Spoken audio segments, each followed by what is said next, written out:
کہ من کنت مولا فہذا علی مولا، جو کہ اقرار لے رہے ہیں پیغمبر اعظم. تو یہ جو حدیث ہے، جس کو حدیث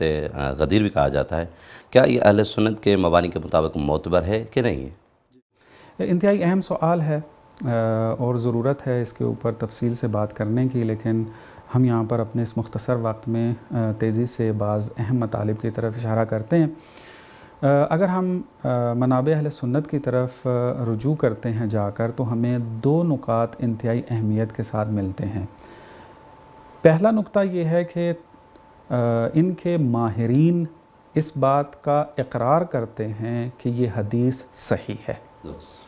اور دوسرا اقرار وہ یہ کرتے ہیں کہ یہ حدیث نہ صرف یہ کہ صحیح ہے بلکہ متواتر ہے. یعنی تواتر کی حد تک خبر واحد نہیں ہے، خبر مستفیض نہیں ہے، بلکہ خبر متواتر ہے. اور اہل علم حضرات جانتے ہیں اس بات کو کہ خبر متواتر کی کیا اہمیت ہوتی ہے، اور کہیں کسی مورد میں اگر خبر متواتر مل جائے تو وہ اہمیت پر دلالت کرتی ہے اس حکم کی یا اس عقیدے کی. تو یہاں پر یہ دونوں ہمیں نکات جو ہیں یہ اہل سنت کے منابع میں جو ہیں وہ مل جاتے ہیں. مثلا یہ جو میں نے کہا کہ حدیث جو ہے وہ علماء اہل سنت اس کا اعتراف کرتے ہیں کہ یہ صحیح ہے. مثلا آپ اگر سنن ترمذی میں رجوع کریں، جا کر مطالعہ کریں اس کا، تو وہاں پر جب اس حدیث کو نقل کرتے ہیں جناب ترمذی، تو اس طریقے سے بیان کرتے ہیں کہ ھذا حدیث حسن. جناب البانی کے جو انتہائی اہمیت کے حامل شخصیت ہیں اور وہابیت کے برجستہ علماء میں سے ہیں، انہوں نے ترمذی کے اوپر جو ہے وہ ایک مختصر کام کیا ہے صحیح ترمذی کے نام سے. اس میں جب انہوں نے اس حدیث کو نقل کیا تو جناب البانی بھی وہاں پر بیان کرتے ہیں صحیح. آگے چلتے ہیں ہم جب دیکھتے ہیں احمد ابن حنبل کی کتاب المسند کے اندر، وہاں پر جب اس کے حدیث کو نقل کرتے ہیں تو دو محققین نے اس کتاب کی تحقیق کی ہے الگ الگ. ایک شعیب ارناؤت ہیں کہ جو دمشق سے مرتبط ہیں اور وہاں کے رہنے والے تھے، اور ایک جو ہیں وہ حمزہ احمد الزین ہیں. شعیب ارناؤت کی تحقیق بہت تفصیلی ہے، اور اس نے انتہائی محققانہ اور تفصیل کے ساتھ مسند احمد ابن حنبل کے اوپر جو ہے وہ تعلیقہ لگایا ہے. تمام احادیث کے اوپر حکم لگایا ہے کہ یہ کیا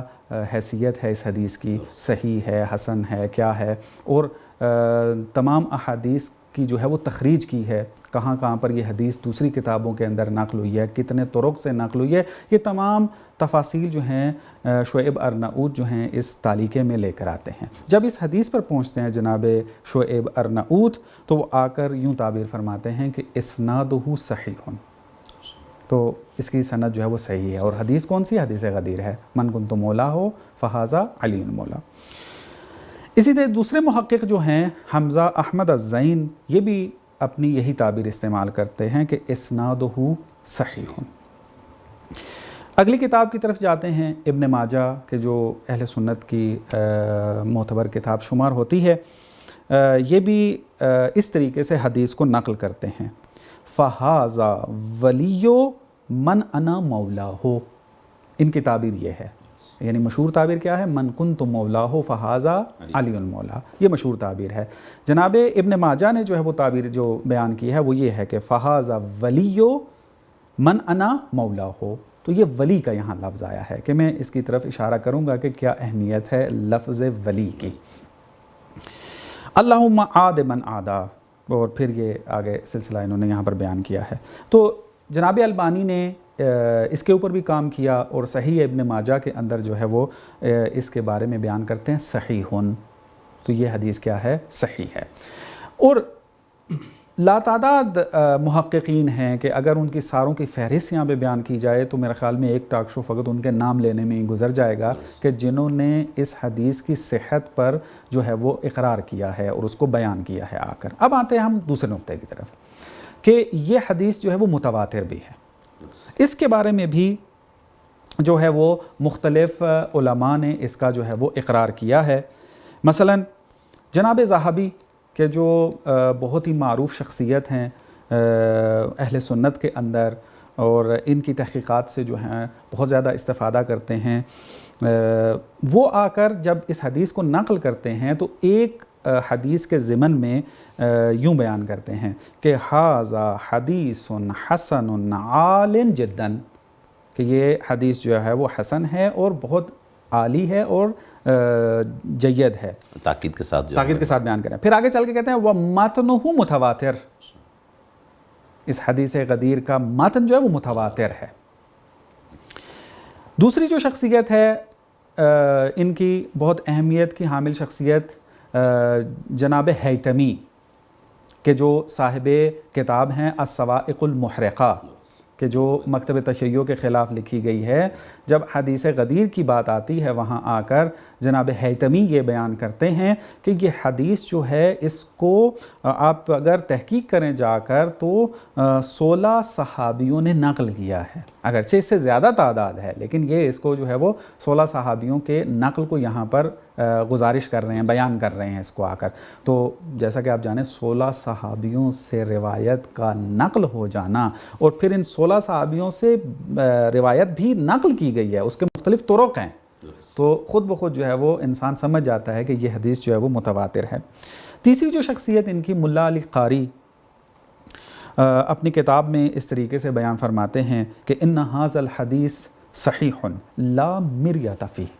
کوئی شک و شبہ نہیں ہے کہ یہ صحیح ہے، بل بعض الحفاظ عدہ متواترا، بلکہ بعض حفاظ نے، کہ حافظ ایک مقام کا نام ہے، کہ جب کسی شخصیت کو حافظ کہہ دیا جاتا ہے تو یہ ایک خاص مقام پر اشارہ کرتا ہے۔ جیسا کہ مثلا اگر اس بات کو میں سمجھانا چاہوں اپنے ناظرین کو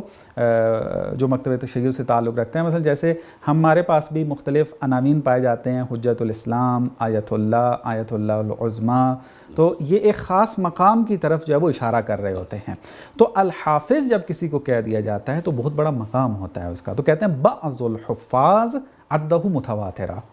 بعض حفاظ نے جو ہے اس کو متواتر جو ہے وہ قرار دیا ہے۔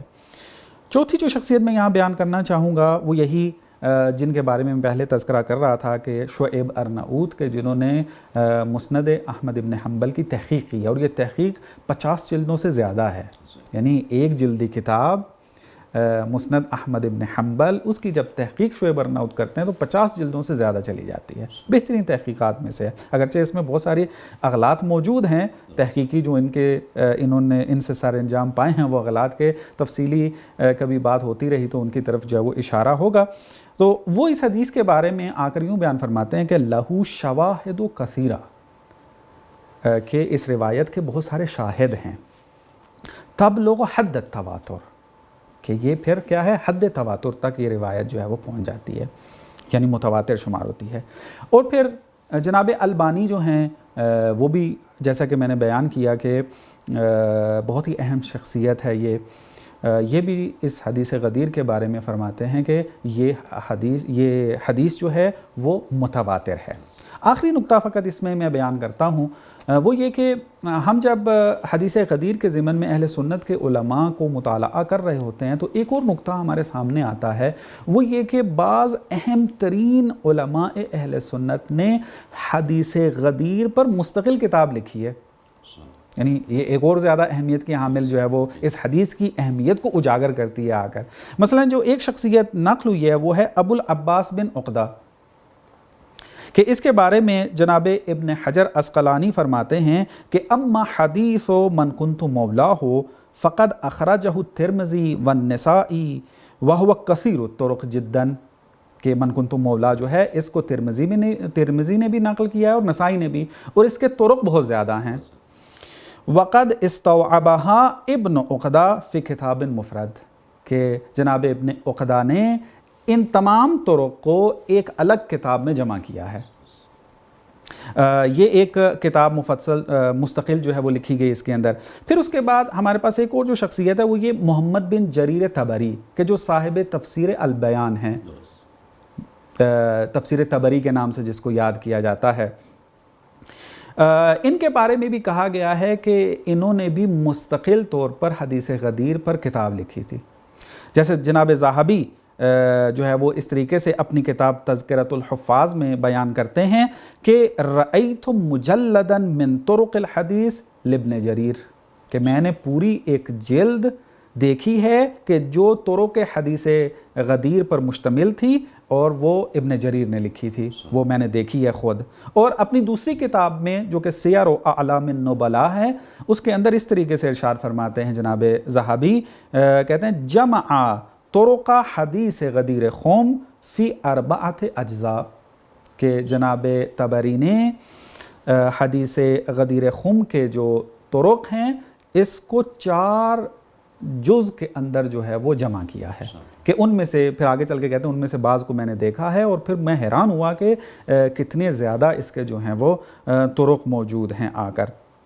یہ تیسری جو شخصیت خود ذہبی ہیں، شمس الدین ذہبی کے بہت زیادہ اہمیت کی حامل شخصیت ہے یہ بھی بیان کرتے ہیں اما حدیث من کنت مولاہ فلہ طرق جیدہ وَأَفْرَدْتُ ذَلِكَ أَيْضًا،